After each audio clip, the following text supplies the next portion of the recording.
레위기 강의 23번째 시간으로 속건제의 규례라는 제목으로 말씀을 이어서 강의하도록 하겠습니다. 속건제를 드리는 경우는 우리가 레위기 5장에서 이미 살펴본 대로 하나님께 드려진 성물들이 사람의 무지와 실수에 의해서 더럽혀졌을 때 이것은 하나님의 소유를 침범한 죄가 되므로 반드시 속건제를 드려서 죄를 사해야 되는 그런 규정이 있었습니다. 또 다른 경우는 사람들이 상호 간에 재산상의 피해를 입히게 되었을 때 역시 그것을 속함받기 위해서 속건제를 드려야 하는 규례가 하나님에 의해서 정해져 있었던 것을 우리는 보게 되었습니다. 하나님의 소유를 침범한 자들의 그 죄 가운데는 구체적으로 하나님의 이름으로 어떤 언약을 맹세를 했는데 그것을 어겼을 경우에도 이 속건제를 드려야 되는 범죄에 해당이 되었습니다. 하나님께 어떤 서원을 하였거나 하나님께 내가 어떻게 하겠습니다 라고 약속을 한 맹세를 어김으로 하나님의 이름의 영광을 훼손한 경우에도 속건제를 드려야 하는 범죄에 해당이 되었던 것이죠. 인간의 허물이 하나님의 거룩의 영역을 침범한 것이니 그것이 무지해서 그랬든 실수로 그랬든 간에 그 범한 죄를 하나님 앞에 배상하여 갚는 제사를 드려야 했던 것이 바로 속건제의 규례였습니다. 속건제라고 한글 성경에 번역을 했지만 원문에 근거해서 정확하게 좀 더 그 의미와 유사하게 번역을 하면 배상제사 이런 표현이 사실은 더 정확합니다. 배상제사, 배상을 해서 그 죄에 대한 어떤 배상을 하나님께 드리는 그런 제사로 하나님께 드리는 제사가 바로 이 속건제였거든요. 하나님의 거룩한 영광을 훼손한 경우에 반드시 물질적으로 이에 대해서 배상하면서 하나님께 제사를 드리게 하심으로 어리석은 인간들의 무지와 실수를 비롯한 어떤 경우에도 함부로 하나님의 거룩의 영역을 침범하지 못하도록 하나님이 법을 세워놓으신 것을 성경은 우리에게 보여주는 것입니다. 하나님께서는 무지와 실수로라도 함부로 하나님 앞에서 말을 하거나 행동을 하는 것을 하나님의 백성들로 하여금 금지해 놓으신 거죠. 그만큼 하나님은 하나님 자신이 거룩하시고 그 하나님의 거룩성을 하나님 자신 스스로가 보존하시고 또 그 거룩성을 하나님의 백성들이 지키는 문제를 매우 중요하게 여기시고 계신다는 것을 우리는 기억해야 될 필요가 있습니다.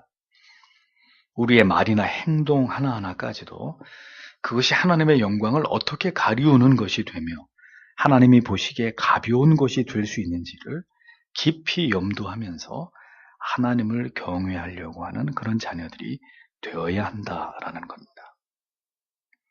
하나님과 관련하여 우리가 하는 말과 행동에는 반드시 책임이 따른다는 것을 우리는 잊지 말아야 됩니다. 하나님을 절대로 우리 인간과 같으신 분으로 그렇게 여겨서는 안 됩니다. 어느 한순간도 가볍게 대하거나 쉽게 생각하거나 그냥 이렇게 잊어버려도 되는 하나님께 어떤 뭘 내가 어떻게 하기로 서원을 하거나 약속을 해놓고도 깜빡 잊어버릴 수 있는 하나님은 우리에게서 그런 대우를 받으실 수 있는 분이 결코 아니라는 것을 우리는 기억해야 된다는 것입니다. 성도는 이렇게 삶 속에서 하나님과의 관계를 가장 중요하게 여기고 삼가 주의하고 두려운 마음으로 진중하게 행동하고 하나님 앞에서의 말과 행동에 합당한 책임을 지기 위해서 노력해야 하는 사람들, 그 사람들이 성도다라는 것입니다.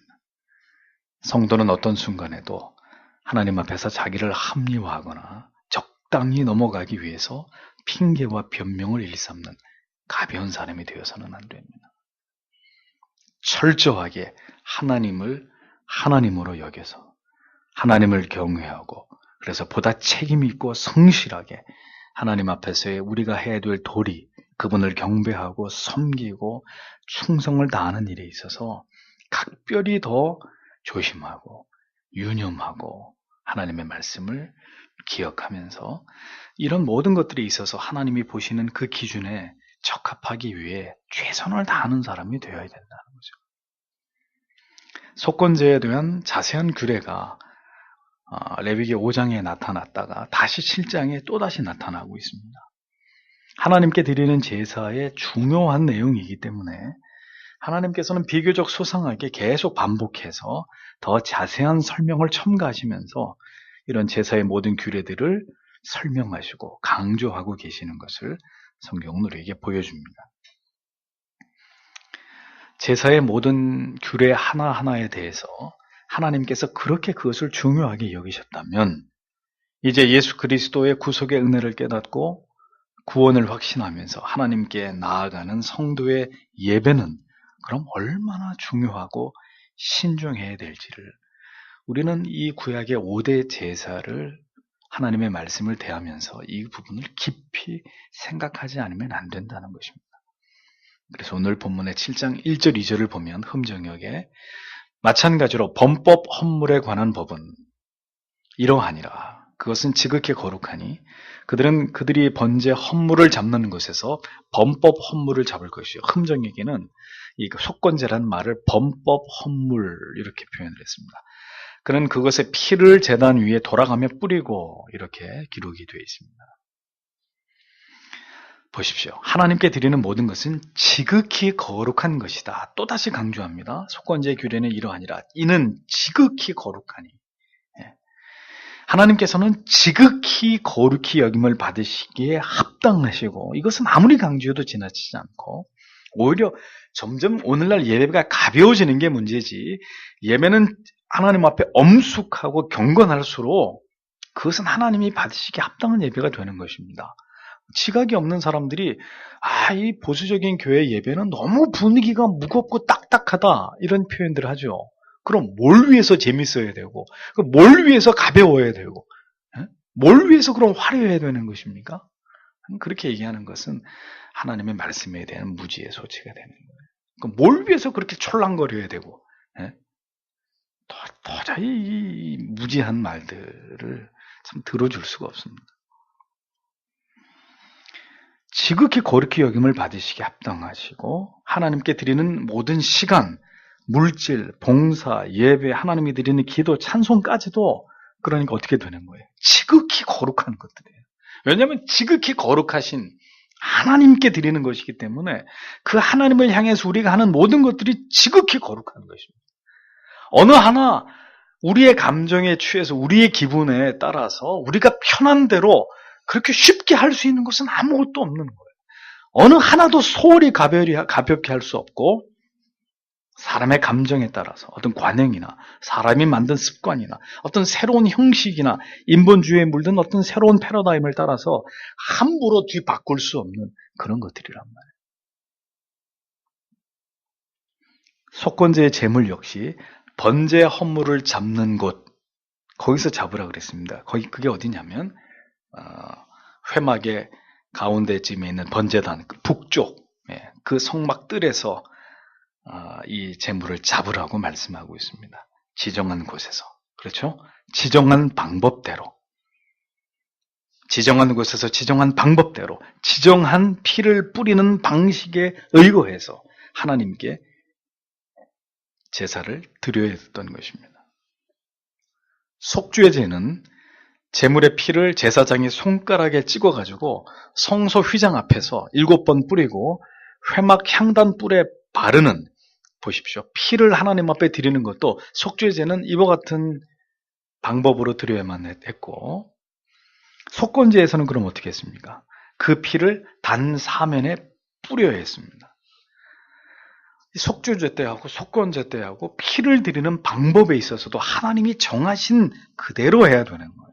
우리 마음대로 그 피를 가지고 아무데나 찍어 바르고 뿌리고 뭐 할 수 있는 것이 아니라 하나님이 정하신 대로.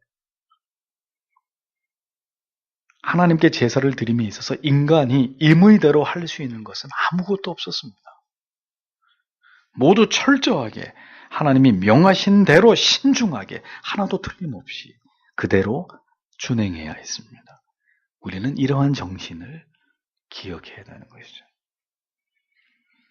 예수 그리스도의 속죄의 은총이 우리의 신앙에 자율과 방종을 가져왔다고 믿는 것은 이건 절대로 올바른 신앙이 아닙니다. 오히려 그 구속의 은총에 감사함으로 더 하나님을 바르게 예배하고 하나님을 경외하고 참되게 예배하고 진실되게 진정한 마음으로 하나님을 경배하는 것이 올바른 하나님을 향한 신앙의 정신이라는 것을 우리는 절대로 잊어서는 안 되는 것입니다.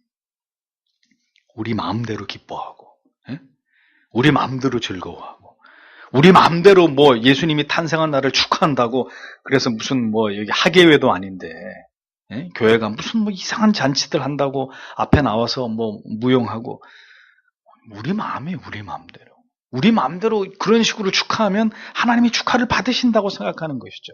우리 마음대로 이 앞에다 배추다 무다 이렇게 잔뜩 쌓아놓고 추수감사주리니까 하나님께 감사드립니다. 제단을 만들어 놓으면 하나님이 그래 오냐 고맙다. 너희의 감사를 받으마. 그렇게 생각하는 것이죠. 하나님을 사람처럼 생각하는 것입니다. 그렇게 하라고 성경이 어디 기록되어 있나요?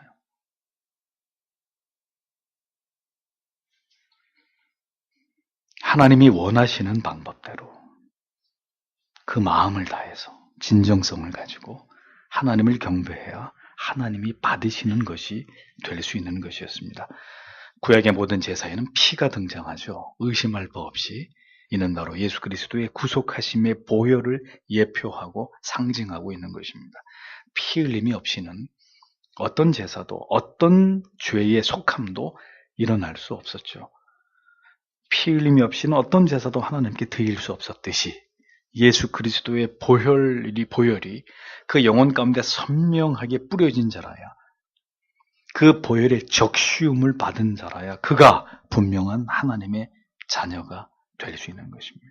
하나님과의 깨진 관계가 완전히 회복될 수 있는 것입니다. 이것은 영원 불변의 진리입니다.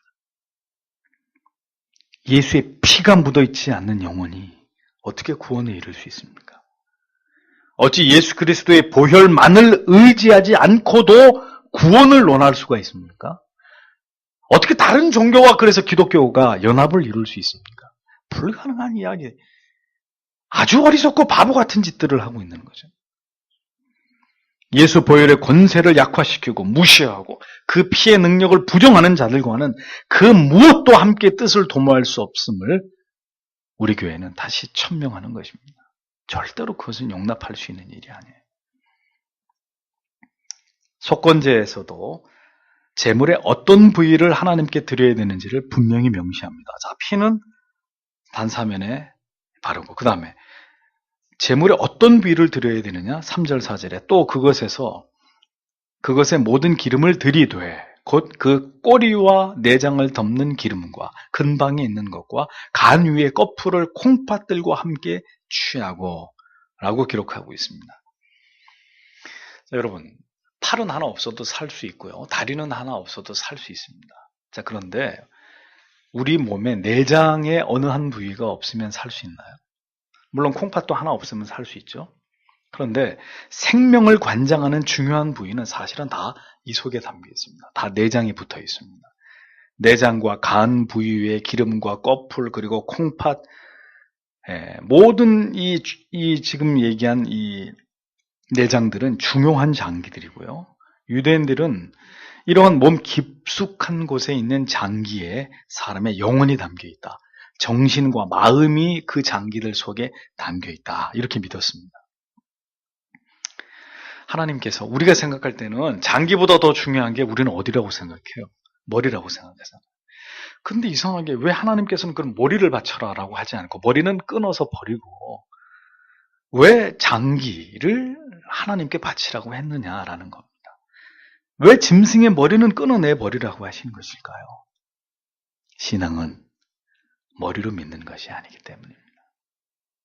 머리로 계산하는 것이 아니기 때문에 마음으로, 심장으로, 내 영혼과 정신으로 하나님을 신앙하고 그 믿음을 붙들고 신앙의 고백을 하나님께 드리고 하나님이 그것을 원하시기 때문입니다. 때때로 머리는 이 가슴에서 나오는 것들을 방해하죠. 회방합니다. 하나님께서는 우리의 마음을, 그 중심과 생각을 원하시는 것이죠. 신앙의 모든 가식적이고 위선적인, 마치 무슨 뇌물과도 같은 자신의 죄와 허물을 상쇄하려는 불손한 의도에 머리에서 나오는 그 얄팍한 것들을 하나님은 미워하시는 것입니다.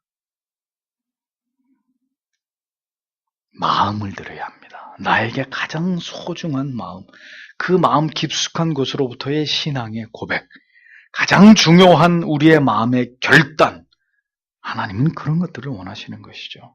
그래서 마음을 다하는 신앙생활이 되도록 노력하셔야 됩니다. 신앙에서 가장 위험한 것은 빈 껍데기입니다. 형식입니다. 습관입니다. 알맹이 없는 빈 껍데기 같은 형식, 하나님이 가장 싫어하시는 거죠. 그 무엇보다도 하나님께서 우리의 마음 속에서 가장 중요한 부동의 중심의 자리를 하나님이 차지하시도록 우리는 그것에 창념해야 되는 것입니다. 그것이 있고 그 다음에 봉사도 하고 기도도 하고 전도도 하고 뭐 여러 가지를 해야 되는 것이죠. 하나님이 내 마음속에 없는데, 그 하나님을 향한 사랑이 내 안에 없는데 우리가 무엇을 드린들 하나님이 기뻐하시겠습니까? 하나님 중심, 성경 중심, 교회 중심. 제가 10년이 넘도록 SFC 간사에 몸담고 있었는데 그 SFC 강령 재창을 하면서 가장 마지막으로 우리의 생활 원리는 다음과 같다. 하나님 중심, 성경 중심, 교회 중심. 아주 귀에 딱지가 않도록 학생들하고 이렇게 고백했던 그런 부분입니다. 이 앞에 뭐라고 써 있습니까? Corum meum tibi opere domine, prompte es in cere. 나의 마음을 주께 드립니다. 즉시 그리고 진심으로. 다 마음이에요, 마음. 하나님은 마음을 원하시는 것입니다. 우리의 마음을 하나님께 드리기에 주저함이 없는 그러한 믿음이 되기를 올 한 해도 우리가 간절히 소원해야 될 것입니다. 이어지는 5절을 보면 제사장은 그것들을 제단 위에서 태워 불로 예비하여 주께 드리는 헌물로 삼을지니라. 그것은 범법 헌물이니라. 이렇게 기록하고 있습니다. 보세요. 그 다음에 이런 내장의 중요한 장기들을, 그 기름들을 드리면서 그 다음에 어떻게 드려야 되느냐? 불로 다 태워드리라 그랬습니다. 제물이 완전히 모두 다 태워져야 됐습니다. 이것은 뭘 뜻합니까? 그리스도의 완전하신 죽으심, 그의 완전한 죽으심으로 우리의 모든 죄가 완전하게 사함받은 그것을 의미하죠. 예표합니다. 예수님께서 죽은 척 하신 게 아닙니다. 완전히 그분은 실제로 죽으셨습니다. 그리고 부활하셨습니다. 이것은 우리에게 뭘 교훈하죠? 신앙은 자신의 죽음이 궁극의 목적이라는 것입니다. 머리 없는 짐승처럼, 머리 없는 재물처럼 우리의 신앙의 궁극의 목적이 무엇이어야 되느냐? 자기 해체란 말이에요. 죽어야 다시 살 수 있는 거죠. 죽지 않았는데 어떻게 부활합니까? 기독교의 신앙의 위대함은 하늘의 미랄이 땅에 떨어져서 썩음으로 30배, 60배, 100배로 결실하는 것입니다. 죽어야 다시 살 수 있음의 이 위대한 부활 신앙이 우리가 지향하는 신앙의 궁극의 가치이고 그 끝입니다. 날마다 나를 태워드리고 나를 죽이는 신앙의 내용이 우리에게 필요하다는 거예요. 뭘 자랑하는 거예요? 교회 와서 헌금 많이 낸다고 자랑하는 거예요? 아니면 직업이 전문직이라고 자랑하는 거예요? 뭘 자랑하는 거예요? 학벌이 대단하다고 자랑을 하시는 거예요? 뭘 도대체 자랑할 게 있어요? 죄인들이. 외모가 탁월해서 그걸 뽐내는 것입니까? 연봉을 많이 받아서 사업이 막 번창해가지고 돈이 많아요. 뭘 자랑하는 거예요? 아무것도 자랑할 게 없는 거죠. 우리는 날마다 나를 태워드리는 제물이 되어야 되는 것입니다. 나를 죽이는 신앙의 내용이 필요하다는 것입니다. 사도 바울은 고린도전서 15장 31절에서 이렇게 고백합니다. 형제들아, 내가 그리스도 예수 우리 주 안에서 가진 바 너희에게 대한 나의 자랑을 두고 단언하노니 나의 자랑을 주고 단언하는데 나는 날마다 죽는다. 그러니까 아무것도 자랑할 게 없다는 거예요.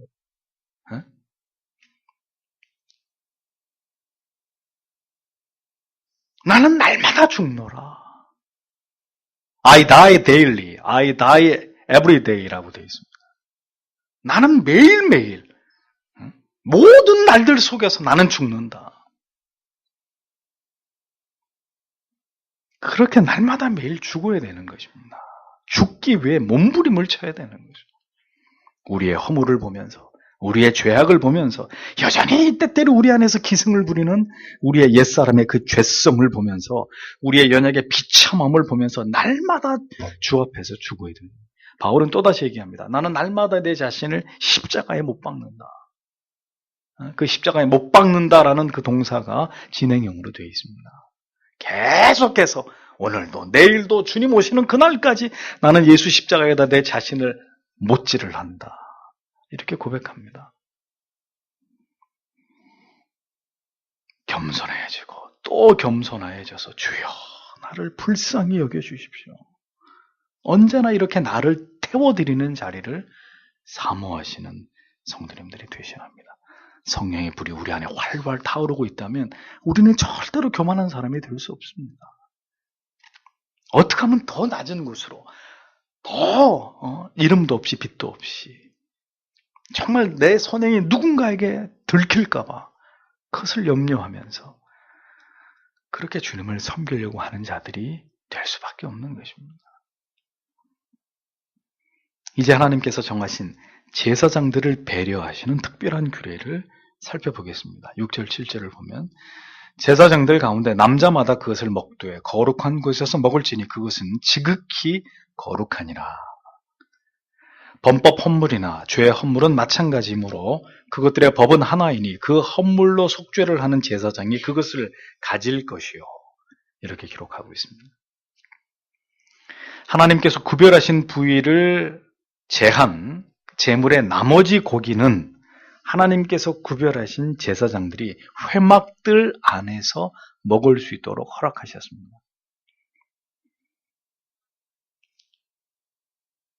아무 데서나 먹어서는 안 됩니다.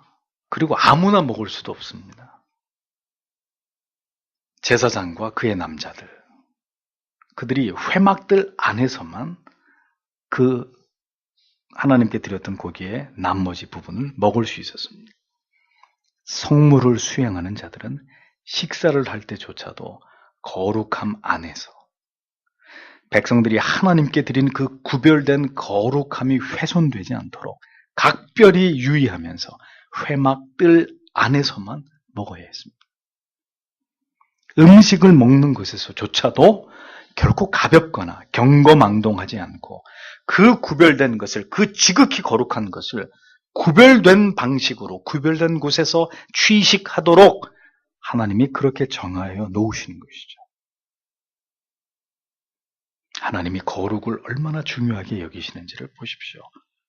거룩함이 있어야 된다는 거예요. 교회는, 성직자는, 성도는 거룩함이 있어야 된다.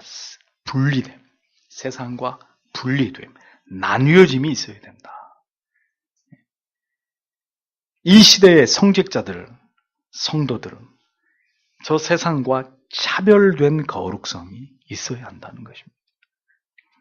세상 사람들이 하는 것을 다 하면서 살 수는 없습니다. 그들이 먹는 걸 다 먹고 그들이 입는 걸 다 따라서 입고 그들이 즐기는 걸 다 따라서 세상에서 즐기면서 하나님을 경외하는 자 될 수는 없습니다. 성직자들은 절대 가벼운 자들이, 성도는 절대로 가벼운 자들이 되어서는 안 됩니다. 세상 사람들이 즐기는 방식으로 돈을 쓰고 여가를 보내고 즐거움을 쫓는 자들이 되어서는 안 된다는 거죠. 보다 신령하고 거룩하고 영적인 방법으로 모든 유익을 도모하는 자들이 되어야 한다는 것입니다. 그래서 먹는 것조차도 거룩한 회막들 안에서 제사장들만 먹을 수 있는 법을 하나님이 세워놓으신 것이죠. 세상과 다른 특별한 영적인 차별성이 있어야 한다는 것입니다. 먹든지 마시든지 무엇을 하든지 그들이 하나님 앞에서 하나님의 영광을 생각하면서 그 모든 일들을 행해야 된다라는 원칙을 말씀하고 계시는 것입니다. 우리는 부단히 우리 자신을 살펴서 우리가 하나님께 구별된 자들다운 영적인 진중함과 중후함이 있는지를 끊임없이 살펴봐야 됩니다. 먹고 마심에 있어서까지도 때로는 절제가 필요하고 하나님께서 허락하심 안에서 만족하고 자족하는 은혜가 우리에게 있어야 되는 것이죠. 우리는 이렇게 거룩한 절제가 가능한 사람들이 되어야 됩니다. 더 하고 싶지만, 그 선을 넘어가고 싶지만, 저 사람들이 즐기는 것처럼 즐기고 저 사람들이 먹고 누리는 것을 먹고 누리고 싶지만 우리가 스스로 그렇게 하지 않는 것이죠. 왜? 우리는 구별된 성도이기 때문에. 그것이 저들과 다른 것입니다. 거룩하게 받은 것은 거룩하게 소용되고 사용되어야 한다라는 원칙을 성경은 우리에게 말씀합니다. 하나님께서 우리에게 주신 모든 소득 또한 하나님께서 우리에게 주신 것임을 기억해야 됩니다. 내가 만들어낸 거 아닙니다. 하나님이 우리에게 주신 것입니다. 그러면 그 하나님이 우리에게 주신 것이 쓰여지는 용도와 내용에 있어서도 성별됨이 요구된다는 것입니다. 속건제와 속죄제 모두 그 제사를 집례한 제사장에게 하나님께 드려진 제물 외에 그 다른 부위의 고기는 그 제사장에게로 하나님께서 돌렸습니다. 그들이 그것을 갖도록 하셨습니다. 성도 여러분들께서 하나님께 드린 헌금이나 헌물의 일부가 목회자와 그 밖의 교역자들의 생활비로 사용되는 것은 지극히 성경적이고 바람직한 것입니다. 일한 자가 그 마땅한 분깃을 받고 그것을 먹는 것은 성경의 원리입니다. 제사장은 이렇게 하나님이 정하신 규례 안에서 그 규례를 통해서만 살아가야 하는 자들입니다. 하나님이 지정하여 주신 것으로 소득을 삼고 그것만을 먹는 것으로 자기의 생계를 유지하는 사람들이어야 합니다. 따라서 목회자나 사모가 하나님이 부여하신 성물을 수행하는 일 외에 다른 투잡을, 다른 직업을 갖는 것은 저는 성경적이지 않다고 믿는 목사입니다. 목사를 하면서 사업을 하는 사람도 있습니다. 목사하면서 교수하는 사람도 있고, 목사하면서 장사하는 사람도 봤고, 바울은 자신의 사도권이 끊임없이 사람들에게 의해서 의심되고 사람들에 의해서 불신을 받는 상황에서 그들에게 어떠한 책도 잡히지 않으려고 자비량으로 목회를 하고 전도 여행을 다녔습니다. 이런 내용을 보편적으로 적용해서 목회자나 사모가 생계를 위해서 교회가 지급하는 생활비 외의 수입을 만들어서 그것을 누리고 여유롭게 호화롭게 살아가는 그것은 성경이 가르치는 교훈과 진리와 다른 그 성경의 진리에 위배되는 인본주의에 치우쳐진 자기 합리화일 뿐입니다. 성도, 성직자, 그들은 하나님이 쳐놓으신 선 안에서 그 범위와 원리와 법을 뛰어넘지 않고 살아가야 되는 사람들입니다. 오직 하나님만을 의지하고 하나님께서 우리를 먹이시고 공급하시고 채우심을 믿고 그 하나님을 의지해서 본분에 충실해야 되는 사람들이에요. 그 선을 넘어버릴 때 세속화되는 것이고 거룩을 잃어버리게 되는 것입니다. 자기 마음대로 하나님이 정하신 법을 뛰어넘어서 그렇게 임의대로 모든 것들을 진행할 때 거기에 거룩은 더 이상 존재할 수 없는 것입니다. 욕심을 내게 되고 길이 아닌 길로 가고 하지 말아야 될 방법들을 취하고 이것을 합리화할 때 자신만 무너지는 것이 아닙니다. 하나님의 거룩성까지 침범하고 심지어는 하나님의 교회까지 무너지게 되는 일들이 일어나게 되는 것입니다. 성경에서 벗어나는 도를 따르지 말아야 합니다. 절대적인 신앙으로 하나님만 의지하면서 하나님께서 맡기신 사명을 감당해 나아가기 위해서 힘써야 되는 것입니다. 있으면 먹는 것이고 없으면 굶는 것입니다. 굶는 게 주의 뜻이라고 생각해야 됩니다. 그러니까 굶어 죽어야 될 것 같으면 굶어 죽어야 되는 거죠. 안 죽으려고 그러면 안 되고, 하나님이 제사장에게 먹을 것을 주지 않는다. 굶어 죽어야죠, 그러면. 굶어 죽는 게 그 제사장에게 하나님이 정하신 뜻 아니겠습니까? 하나님이 먹일 것 같으면 하나님이 어떤 손길을 통해서도 먹이시는 거고. 그게 믿음이잖아요. 그게 하나님을 향한 절대적인 신앙이잖아요. 하나님의 공급하심만으로 만족하면서 살아가야 합니다. 그 이상을 바라다가는 자꾸 무리수를 두게 되고 결국 하나님의 뜻을 벗어나서 죄를 범할 수밖에 없게 되는 것이죠. 8절에서 10절 계속해서 제사장의 몫을 명시해 놓으신 말씀을 보게 됩니다. 어떤 사람의 번제 헌물을 드리는 제사장 곧 그 제사장은 자기가 드린 번제 헌물의 가죽을 가질 것입니다.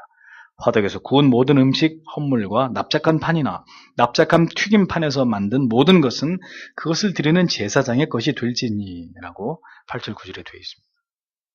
자, 보세요. 제사를 직접 집례한 제사장은 자신이 헌제자에게서 받아서 드린 그 제물의 짐승에 뭘 취할 수 있어요? 가죽을 취할 수 있었습니다. 가죽은 그 제물을 드린 그 제사장의 몫이었습니다. 당시 동물의 가죽은 매우 값어치고 귀한 것이었습니다. 제사로 하나님께 성물을 수행한 제사장은 하나님의 허락하심 속에서 가죽을 얻는 혜택을 받았습니다. 고기와 가죽, 이것은 제사를 직접 드린 제사장의 몫이었습니다. 하나님께서는 하나님을 경외하는 자기 백성들에게, 하나님의 자녀들에게 반드시 그 자녀들의 쓸 것을 채우시는 분이십니다. 그러나 아무 일도 하지 않고 놀고 먹게 하시는 하나님은 절대로 아닙니다. 보세요. 그 제사를 집례한 제사장이 그 고기도 먹고 그 가죽도 가지고 가는 것입니다. 거저 먹는 건 없는 거예요. 하나님 나라에서 놀고 먹는 건 없는 거예요. 열심히 맡겨진 사명에 직분에 충성하고 수고한 자만이 반드시 하나님이 주시는 보답을 받게 되어 있는 것입니다. 제사장이든 성도이든 하나님께서는 반드시 주를 위해서 수고한 자들이 받을 분깃을 예배해 놓는 분이십니다. 하나님이 거저 일시키는 법 없습니다. 사랑하는 자녀들에게 좋은 것을 아끼지 않으시는 분이십니다. 다만 모두에게 주지는 않습니다. 아론의 제사장들 가운데서도 부정한 자들은 절대로 먹지도 못하고 그 안에 모든 혜택을 누리지 못하도록 하나님이 제외시켜 놨잖아요. 먹고 노는 사람, 게으른 종들, 부패한 종들은 예외입니다. 그들은 하나님의 공급하심으로 살지 않습니다. 자기들의 욕심으로 온갖 수단과 방법을 가리지 않은 방법으로 자기의 욕망을 채우는 사람들이죠. 충성된 자들, 부지런한 종들, 하나님의 명령에 순복하면서 자신에게 주어진 사명에 대해서 열심을 다하는 자들에게 하나님은 반드시 보상하시는 분이다 라는 것을 보여주는 것입니다. 성도 여러분, 놀고 먹는 것은 죄입니다. 아무런 노력도 하지 않고 사업이 잘 되고 직장에서 연봉이 오르고 주님의 교회가 부흥하기를 바라는 것은 요행수를 기대하는 것입니다. 신앙은 요행수가 아닙니다. 수고한 자들이 하나님께로부터 그 보답을 얻는 것입니다. 9절과 10절에서는 구운 소재물과 굽지 않은 소재물에 대한 규례가 나옵니다. 화덕이나 번철, 솥에 굽고 익힌 소재물들은 역시 마찬가지로 그 제사를 드린 제사장의 몫입니다. 그 제사를 집례한 제사장의 소유가 됩니다. 왜 그러냐면 이것은 많은 양이 아니기 때문이에요. 제사를 집례한 제사장이 그렇기 때문에 그것은 그 제사장에게만 허락이 된 양이 되는 것이죠. 그러나 하나님께 드려진 제물 가운데 아직 익히지 않고 굽지도 않고 삶지도 않은 마른 소재의 제물은 어떨까요? 그 양이나 크기가 작지 않습니다. 그건 분량이 크단 말이에요. 그러니까 이것은 하나님이 어떻게 하셨느냐? 이것은 제사에 참여하지 않은 나머지 제사장, 아론의 자손들, 제사장들, 그들에게 균등하게 분배하라고 말씀하고 계신 것을 보게 됩니다. 실제로 제사를 집례한 자에게는 그 수고에 맞게 하나님이 보답하시고, 제사를 직접 드리지 않았어도 하나님께서 구별하신 성물을 수행하는 아론의 자손들에게 하나님께서는 하나님께 드린 제물들을 균등히 분배해서 그들의 필요를 채워주도록 하나님께서 그렇게 섭리하고 계신 것을 보게 됩니다. 우리는 이러한 하나님이 세워놓으신 규례를 보면서 제사장이든 성도이든 목사든 성도이든 이스라엘 백성이든 우리가 기억해야 될 사실은 하나님께서는 하나님의 자녀들의 모든 필요를 이처럼 채워주시고 챙겨주시는 그런 하나님이시라는 것을 성경은 우리에게 가르쳐준다는 것입니다. 무엇을 입을까? 무엇을 마실까 염려하지 말아라. 그건 이방인들이나 하는 것이다. 너희는 그런 것을 아버지께 구해서는 안 된다.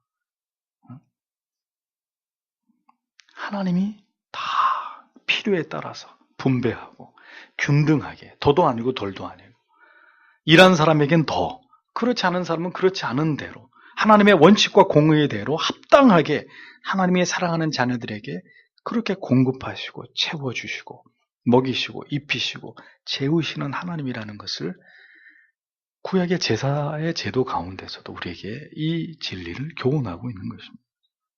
일한 자들에게, 수고하고 충성하고 헌신한 자들에게 그들의 그 노고를 잊지 않으시는 하나님이시라고 성경은 우리에게 말씀하고 있는 거예요. 결코 하나님께서는 우리에게 일방적인 헌신과 충성과 복종만을 강요하시는 분이 아니십니다. 우리의 필요를 아시고 그 모든 필요를 섬세하게 채우시는 하나님 되심을 우리는 기억해야 되는 것입니다. 제사장과 제사장의 제사장의 직분을 감당하는 아론의 남자들, 오직 본무에만 충실하면 됐던 거예요. 다른 건 신경 쓸 필요가 없는 거예요. 제사장은 하나님이 그에게 맡겨주신 그 고유한 속무에만 전념하면 되는 거예요. 제사장이 왜 다른 데 신경을 써요? 제사장은 제사장이 맡겨진 제사를 드리는 일, 그리고 상번제에 관련해서 아침 저녁으로 제단에 불이 꺼지지 않게 하고 제단에 제물을 아침 저녁 올려놓고 그리고 그 외에 모든 5대 제사를 집례하는 그 일에만 집중하면 되는 거예요. 다른 거를 왜 신경 쓰냐고. 마찬가지입니다. 제사장은 그 제사에 관련된 본무에만 집중해야 되듯이 성도 여러분들은 성도 여러분들의 자리에서 우리 각자의 모든 삶의 현장에서 우리에게 주어진 임무들을 성실하게 최선을 다해서 죽게 하듯이 열심히 정직하게 성실하게 감당하면 하나님이 그것을 기뻐하신다는 것. 제사장이 그 성무에 충실할 때 하나님께서 그의 분깃을 채우시는 것은 성도가 하나님을 경외하고 성도의 올바른 도를 따르는 삶을 살아갈 때 이 세상에서 반드시 그들이 받을 기업과 분깃을 하나님이 허락하신다는 이 하나님의 보편적인 원리와 섭리를 우리에게 교훈해주고 있는 말씀인 거예요. 정직하고 진실되게 하나님의 법을 따라서 사는 자손이 망하는 거 보셨습니까? 그러면 우리 다 성경 다 찢어버리고 하나님 믿을 필요 없는 거예요. 물론 특별한 시대 속에 고난을 받아야 되고 핍박을 받아야 되는 그런 시대 속에 하나님의 백성들에게는 그런 것들이 허락되어 있지 않았겠죠. 그들은 그렇게 믿음을 지키면서 순교의 제물이 되고 그 환난의 날들에 투철한 믿음으로 모든 후대에게 귀한 귀감을 남기면서 그 시대를 그렇게 고난의 짐을 짊어지고 걸어가야 했겠지만 그렇지 않은 시대 속에서 이렇게 성실하고 정직하게 하나님이 맡기신 모든 일들에 최선을 다하는 의의 자손들이 빌어먹거나 거린이 되는 걸 보셨냔 말이에요. 하나님은 자기의 이름의 영광을 위해서라도 그렇게 하지 않는 분이십니다. 제사장은 온전히 하나님께 바른 제사를 드리는 것에 몰두하면 됩니다. 뭐 하는데 수십억 수백억짜리 예배당을 짓는 일에 진을 다 빼고 나중에 그게 문제가 되고, 뭐 하는데 신학 박사학위를 받으려고 남의 논문을 베껴가지고 그 망신을 당하고, 그럼 왜 그러는지 모르겠어요, 도대체. 어? 목사가 뭐 하는데 그렇게 땅에 관심이 많아가지고 이 땅 저 땅 눈에 보이는 대로 땅은 다 사서 모으고, 뭐 하려고 그러는 거예요? 이해가 되십니까? 전 잘 이해가 안 돼요.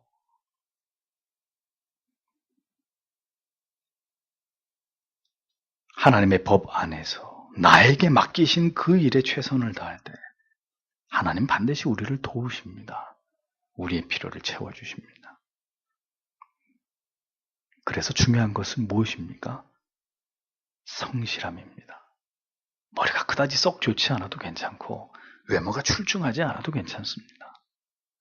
하나님이 쓰시는 사람은 어떤 사람인 줄 아세요? 성실한 사람. 이 제사장의 직분을 잘 보세요. 그 직무를 잘 보세요. 1년 365일 쉬는 날이 있어요? 없어요. 1월 1일 날 휴일이잖아요. 목사는 교회 나와서 또 설교 준비를 해야 되는 거예요. 네. 여러분들은 휴일이라 잠시 일을 접고 쉴 수가 있고, 뭐 연휴가 있고 이렇게 있어서 출타를 하시고 할 수 있지만, 목사는 하나님 앞에 정해진 예배의 시간들, 그 모든 시간들을 하나님의 말씀으로 기도로 섬겨야 돼요. 그러니까 제사장의 어떤 그런 일이나 지금 목회자들의 일이나 다 메인 일이에요. 그리고 그 일을 최선을 다해서 잘 해야 되는 일이에요. 그것은 너무 중요한 일이에요. 목사가 여러분 제가 바빠서 오늘 설교 준비를 잘 못했습니다. 그건 빵점이에요. 그런 사람 몇 번 그렇게 하면 경고 주고 계속 그러면 목사 그만 시켜야 돼요.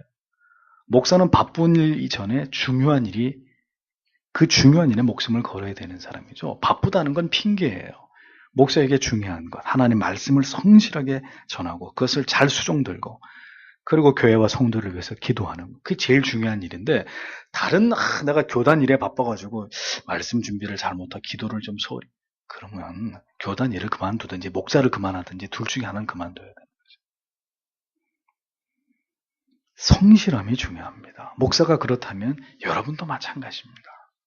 하나님의 법대로, 원칙대로 얼마나 철저하게, 올바르게 우리가 지켜야 될 도리를 지켰는가, 그것이 관건입니다. 얼마나 많은 수입을 얻었는가, 얼마나 빨리 초고속으로 승진을 했고, 얼마나 빨리 집을 장만했고가 중요한 게 아니라 얼마나 법대로 원칙대로 하나님이 인정하는 길을 걸어갔느냐. 늦게 가더라도, 돌아가더라도, 더디 가더라도 바르게 갔느냐. 그것이 중요한 것이라는 겁니다. 결코 성경이 말씀하는 바른 원칙과 정신을 무너뜨리거나 타협해서는 안 됩니다. 명하신 대로, 말씀하신 대로 목회를 하고 사업을 운영하시고 성실하게 직장에서 일을 하시면 되는 것입니다. 열심히 공부하고, 오늘도 하나님께서는 이렇게 성실하고 정직하게 하나님을 예배하는 자들, 하나님의 법대로, 원칙대로 바보처럼 우직하게, 누가 뭐라 그래도 잔머리 굴릴 줄 모르고 뭐 편법 쓸 줄 모르고 그냥 바보처럼 그렇게 하나님을 신앙하는 사람들을 좋아하십니다. 바보들의 행진. 우리는 바보들이에요. 세상 사람들이 볼 때는. 미친 거예요. 하나님의 말씀이 미친 거예요. 여리고성을 무너뜨리려면 최첨단의 무기를 개발했어야지. 하루에 한 바퀴씩 입 꼭 다물고. 여리고성이 위에 있는 사람들이 이스라엘 백성들을 보면서, 야, 이 미친 것들아, 응? 너희들 하는 짓거리 좀 봐라. 그런다고 이 난공불락의 여리고성이 무너질 것 같냐? 이 정신 나간 것들아. 차라리 돌을 던지든지 대포를 만들든지 창을 만들지. 뭐 하는 짓거리냐? 얼마나 비웃었겠습니까? 입 다물고 한 바퀴씩 도는 거예요. 마지막엔 7바퀴. 그리고 함성을 질렀을 때 그 바보들의 행진이 끝나는 마지막 날 여리고성이 어떻게 됐습니까? 돌 위에 돌 하나 없이 깡그리 다 무너져 버렸잖아요. 그럼 우리는 그런 방식대로 사는 사람들이에요. 성도에게 잔머리라는 단어는 어울리지 않아요. 바보처럼, 오늘도 바보처럼 이 추운 금요일 밤에 따뜻한 아랫목에서 그냥 그렇게 뭐 재밌는 걸 보시든지 뭐 그렇게 주무시면 될 것을 바보들처럼 또 기도하러 나오시는 거죠. 그게 신앙 아닙니까? 그게 하나님 경외하는 거죠. 그게 거룩이죠. 그게 성실이죠. 그렇게 섬기는 거죠.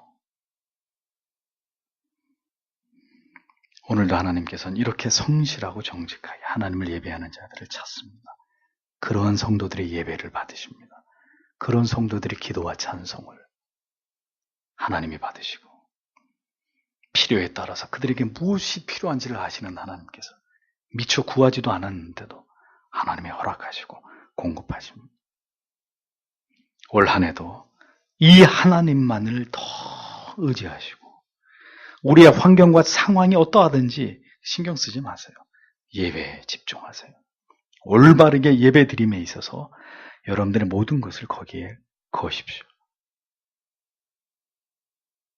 우리의 모든 삶이 하나님과 동행함으로 말미암아 하나님의 베푸시는 은혜 가운데 어떤 상황에서도 길을 열어서 하나님의 기뻐하시는 뜻 가운데로 행진해 나아가는 그런 올 한 해가 되리라고 믿습니다. 여러분 모두에게 그와 같은 하나님의 은총이 함께 하시기를 바랍니다. 기도하겠습니다.